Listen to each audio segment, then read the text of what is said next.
25 साल की उम्र में 3 फुट लंबे और 20 किलो वजन वाले गणेश वैरवा ने वो कर दिखाया है जो कई लोग नामुमकिन समझते थे। छोटे कद के इस डॉक्टर ने, जिन्होंने चिकित्सा के अपने अधिकार के लिए सुप्रीम कोर्ट तक लड़ाई लड़ी, गुरुवार को चिकित्सा अधिकारी के तौर पर अपनी पहली पोस्टिंग शुरू की। यह वैरवा के लिए एक उल्लेखनीय सफर का अंत है, जो बौनेपन के साथ पैदा हुए थे, जिसके परिणाम स्वरूप उन्हें 72% चलने फिरने में दिक्कत हुई। वैरवा जन्म से ही बौनेपन का शिकार हैं। उनकी शारीरिक सीमाएं, उन्हें कक्षा 12 में 87% नंबर मिले। उसके बाद उन्होंने अपने डॉक्टर बनने के सपने की ओर कदम बढ़ाया, तैयारी की और नीट पास कर लिया।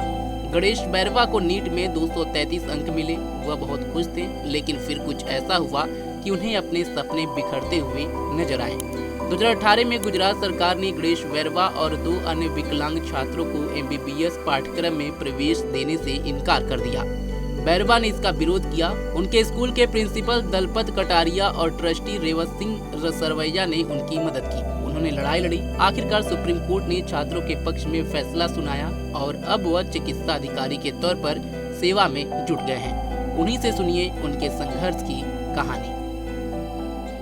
ये सफर की बात करूँ और सबसे पहले मेरे स्टडी की बात करूँ तो मैंने प्राइमरी का एजुकेशन मेरे गांव से लिया है और माध्यमिक का एजुकेशन मेरे बगल के गांव से लिया है और साइंस का एजुकेशन नीलकंठ विद्यापीठ तलाजा में से लिया है।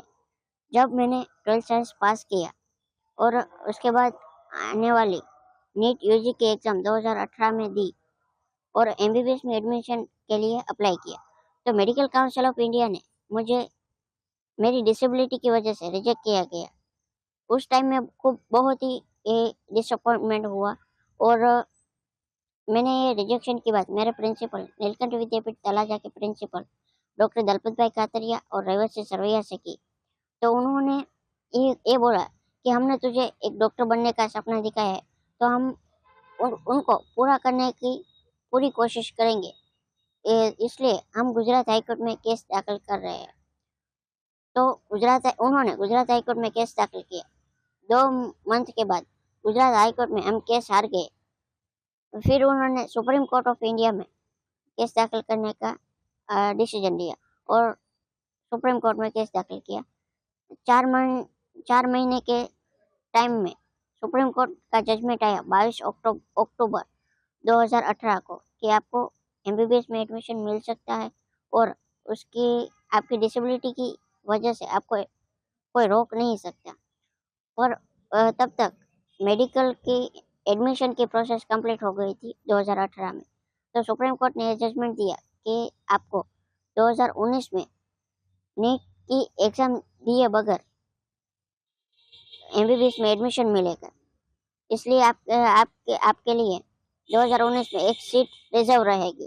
तो मैंने 1 अगस्त 2019 को गवर्नमेंट मेडिकल कॉलेज भावनगर में MBBS में एडमिशन लिया और ऐसे मेरी MBBS की जर्नी स्टार्ट हुई और फरवरी 2018 में मेरा MBBS कंप्लीट हुआ।